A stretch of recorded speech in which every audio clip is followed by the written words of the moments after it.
I was never going to pretend to have that work. Like, so you want to marry me now in your family, I'm not standing needing that for everybody. I don't even need that for my own parents. 1, 2, 3, 4. Hey super people, my name is Adam Tomisi and I'm a blind YouTuber. So today I want to discuss with you guys the things that I think I did not do right in my first relationship. So the first time ever that I was in a relationship, I was about 24. No, I think that was about a few days to my 24th birthday. So there was this brother. We started getting along, and he made intentions known. As Christians, I didn't want like a boyfriend girlfriend relationship, so it's one of the reasons that I did not get into a relationship till I got to that age, until I saw a Christian brother like myself. So when he came, he made his intention known. I introduced him to my parents, and everything was like so going beautifully in the beginning of the relationship.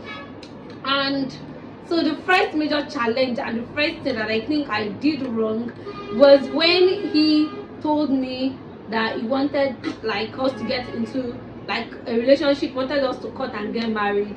So he introduced to his parents, to his mom and his siblings, and what he got was a big disapproval, like an outright no.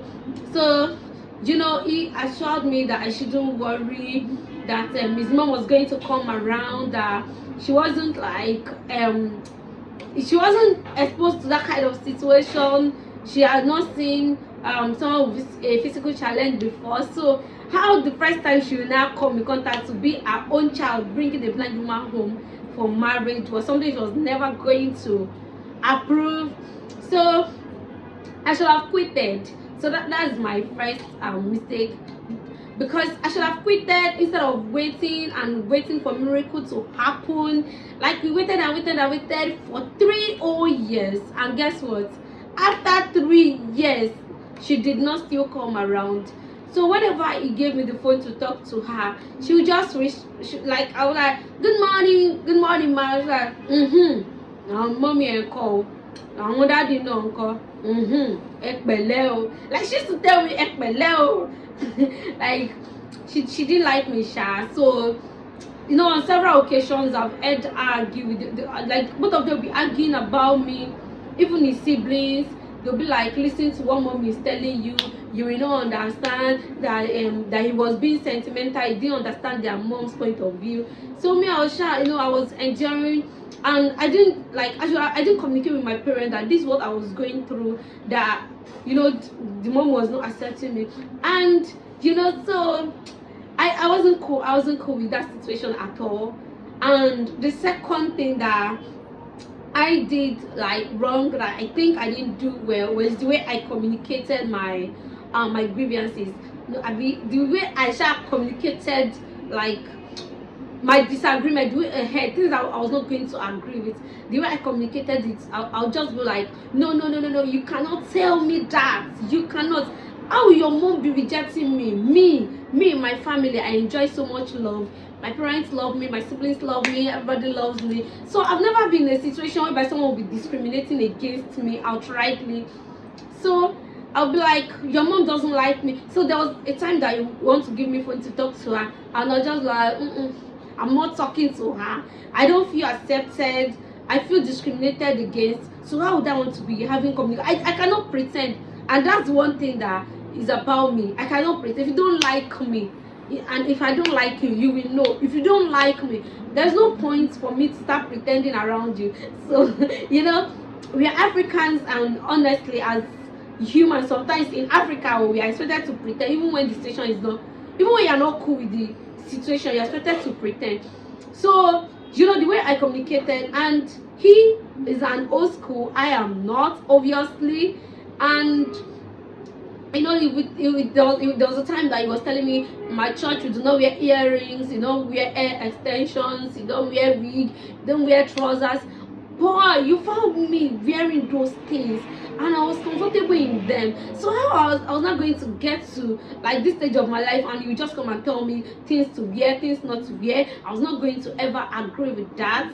And there was a time that he took, okay, there was a family function in his home village in Ibadan. So we went there together. I even went with my younger sister so she could help me around. So when we got there, and in the middle of the night, hey, family meeting going on my head. Oh my matter, family meeting. And his aunt that was around, his older aunt, was now saying, who is that lady? Where did you get this one from? Hey, where did you people always see all these ones from? Huh? My body was just but yeah, it's my matter they are talking like this. So the woman was now saying like, where she's even on attachments, she's on trousers, she's on the, he was not trying to explain to her that don't judge her on that basis. She's actually a good girl. She's religious. And it's not like I was wearing something exposed. I did not even expose my body. What I was wearing was even more covered. This was still opening like small body. That was even more covered. A wrap shirt was well covered with trousers. And okay, I had colored attachments, and the length of the hair was like on my butt. I was on big earrings, and she was not going to have it though. So she was saying no, that they will not tolerate it. That is that why I came to their family house and we started walking around their premises with trousers. That and again, point two, that me I'm blind. That so if he now got married to me, that whenever they now like they now want to come and visit us, they will not still be the one to cook for us. Me that Tebango Agbagba cook. Oh, honestly, I'm not boasting. Like I'm a very good cook. So like how they were saying all those things, and it was so close to where I was sleeping. I had, and I was not comfortable. So the following day, and another issues I had was me now having to kneel down for members of his family. Orimio. Like, how now to be kneeling down for members of your family? I cannot do that. My parents, to be sincere, my parents did not raise us to kneel down and greet them. When I wake up in the morning, and my dad is in the living room already, when I just come out from the room, I'm like, daddy, me, the worst let's say the highest I'll do is just do a little car. That's the way we're raised. So we're not raised to kneel down for people. So as a Yoruba lady, I understand that I was supposed to go on my knees to greet his mom, his old, like the old people in their family, but not going to kneel down for his own siblings is what I was never going to have. I was never ever going to have that. So there was this time that we met at the redemption camp. All of us, we went together, and his mom and his siblings came to, and the mom was not introduced. There was this, he has a sister that I've never met.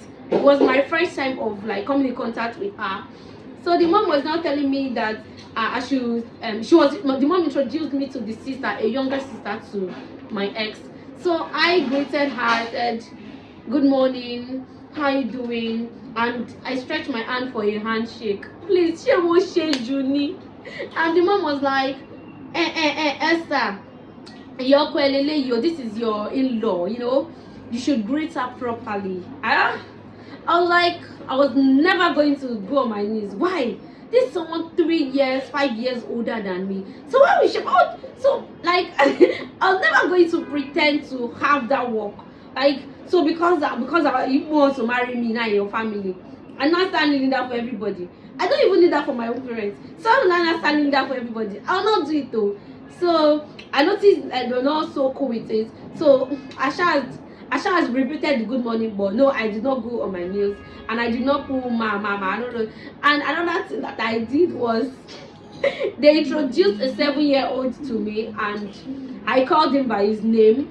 In my own family, all the Yawole that were married to that family did not call us auntie anything. I know that maybe I shouldn't take my policy somewhere else, but the truth is I will not start what I cannot finish.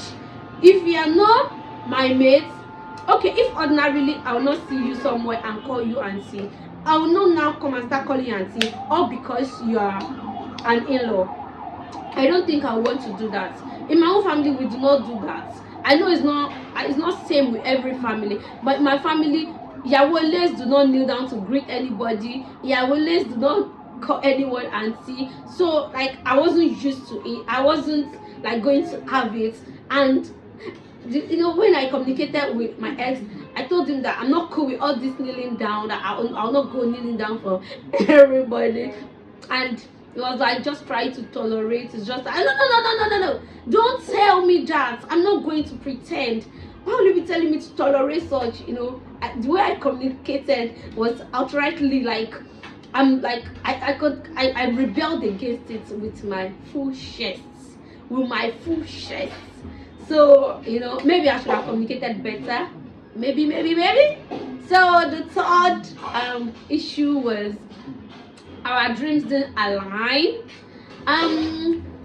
You know, me, I wanted us to like do so many great things together, especially like 1 year, 2 years after we got into the relationship. Like both of us, okay, I was doing business, I was having my businesses, I was charging a lot of things, but you know, whenever we spoke about something, he would just say okay, and the next minute is changing his mind. He couldn't stay focused on our goals. So I was not cool with it, and my mistake was thinking that another person was like was thinking that I'll be able to bring another person to live my own dreams. So you know, I mentioned that it's an old school, and you know, at this there was a time that I wanted us to like have very beautiful moments together. I wanted us to like go to beach together. I was able to achieve that one of those days that I shall compelled him to like, let's go to beach. I wanted us to go out on dates, to have ice cream, pizza, go to the pool, you know, go to malls, take nice pictures. We never did all of that, and I wanted them. So I'll now like talk to him about it, that oh, how about we go out, let's go and have coffee, let's go and have ice cream, let's go and have lunch together, and you know, send me romantic texts, give me flowers, give me cards, you know. So, and when I told him, and he was like, that he knows what I'm going through, that I was in the hostel, and in that he knows that I'll be seeing a lot of things like that. Then girls will be bringing so many stuff to the hostel, teddy bears, kenika, that. So he knew that I want those things. I'm like, no, I am not influenced. As I want those things, I want them. Like, even like in my family, like in my family, once in a while we can just go out on picnic. To be sincere, he was a very good person. He was like a very good man. But like during my undergraduate days, sounds sweet to say during my undergraduate days. So during my undergraduate, if you don't know, guys, go and watch my video because I recently graduated. So during my undergraduate days, will bring me foodstuffs to the hostel, bring me beverages, bring me a lot of things. You know, but you know, I really appreciated those things. To be candid, I needed them. I needed those things a lot. I just, you know, wanted more. I just wanted those, you know, tiny things that I said I wanted, and you know, it was not going to do, because he thought they were ungodly. Maybe you know, he thought they were for not serious people, like adults should not do those things. So that's one thing that you know that was really like paining me. So another thing was when I say our dreams did not align, and you know, I shouldn't have stayed. When I noticed that our dreams did not align, the things that I wanted in life and not the things that he wanted. I want, like, okay, one of it was there was a time that I said, okay, you know what, let's build a house so that when we get married, we don't start renting apartments.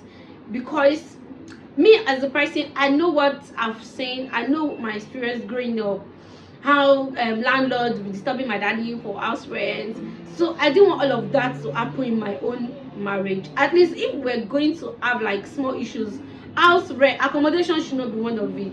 I don't want my children to get traumatized. I don't want to be moving from one compound to another. Okay, fine, I know that if we build a household, doesn't mean that we will not still move to bigger houses, but at least let accommodation not be one of our problems in life, you understand?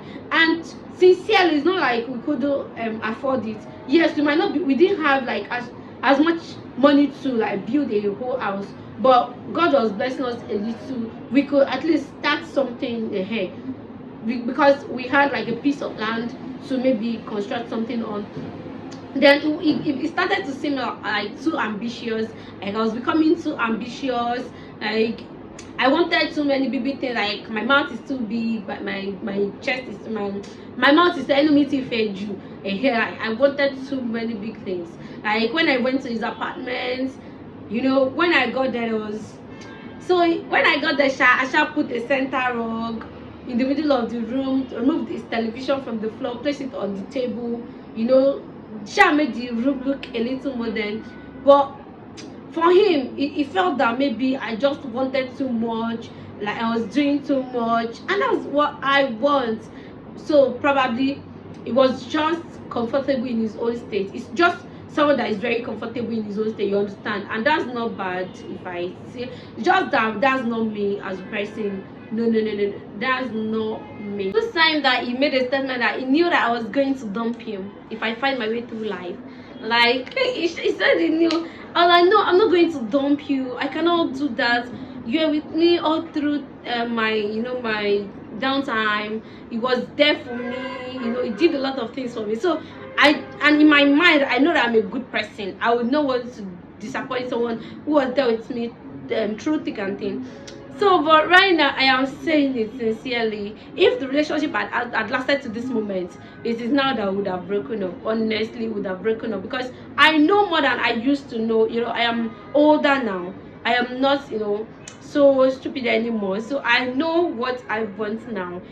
So the last straw was a time that I was in school, and then I had a poultry business. I was rearing birds, and at some point my birds began to die, and my business failed. Business that I spent a lot of money on, though, everything failed. And I was sad, I was depressed. I needed someone to talk to, and I'm not someone that like to talk to people around me, because I don't want you to know what's going on with me. So I find solace, like that's me. I always find solace in like strangers, in people that I don't really know. So there was this group that I belonged to. There was also this farmers group chat that we used to discuss. My birds are shitting, my birds are throwing up, so I met this guy. So we started talking about our birds. So before I knew it, we started getting close, and I started to tell him a lot of things about my ex. Like I don't like that the relationship was not good anymore, that that my ex was ambitious, that my ex I just started to say so many things about the relationship, how depressing it was for me, how I already fallen out of love, how rich. So one thing that I did wrong again was, at this time that my mind was still shaking, the relationship was not stable anymore. All this time that my business was failing, I was broke, I was sad, so many things were going wrong with me from home. And I went to my ex place, because I shan't get somewhere to go and stay and relax. I went to his place. That was a very big mistake on my part. The relationship was not stable. There was no point going there. I went to his place, and I thought I would be there for like a week, because he was trying to help me get somewhere to stay. So I went there, and unfortunately we couldn't get the place to stay. So I had to stay with him for a whole month. And during that 1 month, because we're not so cool anymore, I was already beginning to give him attitude, because I felt so stagnant. I felt like it was not ready to like move us forward. I didn't, I was not cool with so many things anymore. I was not cool with the fact that his mom was like rejecting me. I hated being rejected, because I'm someone with a very good self-esteem. So I hated like knowing that someone doesn't like me, someone is discriminating against me, when I know indeed that I'm a full package, pretty, I'm intelligent, like I'm everything. So now knowing that, and the rejection I was getting from his mom and his siblings, So all those things like made relationship like very tiring for me. So when I was in his apartment, he didn't get the best of me. Like he want us to talk at times, I'll just be like, no, I'm not in the mood to talk, I'm not in the mood to play, I'm not in the mood to do to do anything. You know when you don't tire now. So there was a time that he would just come to the apartment and meet me crying. He'll be like, what's wrong with you? I said nothing. So one day Ishao took my phone to know, because he knew that I used to talk to somebody. He knew that I wasn't, like, I didn't want to talk to him and I wanted to talk to someone else. So he now took my phone to see what we were discussing. That was how he found out everything I was telling this other guy, that he's not ambitious, that this, that he doesn't even have dreams, that this. So Ishao found out everything. And he was so sad. He later told me, he became cold towards me, started to give me like these cold shoulders, and so I apologized to him and we moved on. And later everything later, he couldn't just go, we fit it and we just had to.